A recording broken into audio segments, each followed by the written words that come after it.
ما رشید سنتوس از منیلای فیلیپین هستم. 36 سال عمر دارم. ما یک عیسوی پروتستانت بودم. در برنامه های کلیسا شرکت میکردم. به خاطر تبلیغ همراه کشیش ها میرفتم و فعالیت میکردم.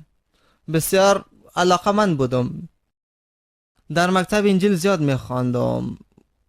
وقتی که فهمیدم انجیل را که من میخوانم یک عیسوی باریز به دنیا نیامدم. ما بیش از 46 نوع انجیل را خواندم. در خانه تفسیرهای مختلف انجیل را خواندم. یک محقق را که درباره انجیل تحقیق میکرد ملاقات کردم و خودم سوال کردم این کلام خدا است؟ پس چرا تفاسیر مختلف دارد؟ با مرحمت و لطف الله کتاب شماره ها را باز کردم. وقتی که باز کردم در فیلیپین نمایندگی های راجستر شده در دولت وجود دارد به نام مراکز آگهی مسلمانان می باشد. با مرحمت و لطف الله کتاب شماره ها را باز کردم. از کتابچه شماره را پیدا کردم و زنگ زدم. گفتم میخوایم بیشتر درباره اسلام بفهمم. میفهمید چی شد؟ ما در اونجا رفتم. ترسیده بودم. از مسلمان ها میترسیدم به خاطر که از شایعات و موارد منفی درباره آنها خبر بودم. ما در اونجا رفتم. وقتی که رسیدم آنها ما را خوش آمدید گفتند. برای نوشیدنی بیسکوت و چیزهای دیگر برای ما آوردند. یک برادر عربی را ملاقات کردم. او برای ما درباره اسلام توضیح داد. میفهمید ما همراه او شخص مذاکره کردم. همراه برادر عربی گپ زدم. ما گفتم ما عیسی به دنیا آمدم و درباره اسلام هیچ چیز نمیفهمم. فقط چیزهایی را که در کتاب خواندم میفهمم. همراه مذاکره کردم. تعجب میکردم. هر بار که از ما سوال میکرد جواب داده نمیتونستم و برایم جالب بود. میگفتم این یک راز است. به همین خاطر رو گفت اگر این راز است چرا الله انسانها را مجازات میکند؟ اگر این یک راز باشد به همین خاطر حتی ما چیزی که همین لحظه فکر میکنم از خدا شکایت میکردم.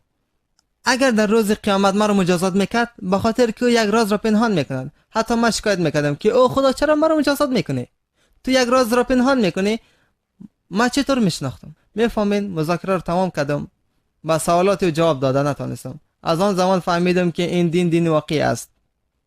به خاطر که هر چیز را که او میگوید حقیقت دارد. او دروغ نمیگه. تمام چیز برای واضح شد.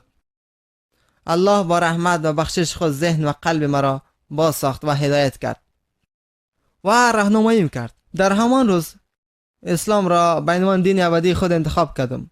بعضی از دوستان میگفتن اگر پدر زنده می بود شاید از رنجور میشد. اما ما با آنها میگفتم اگر پدرم زنده می بود شاید بعد از ما او مسلمان میشد.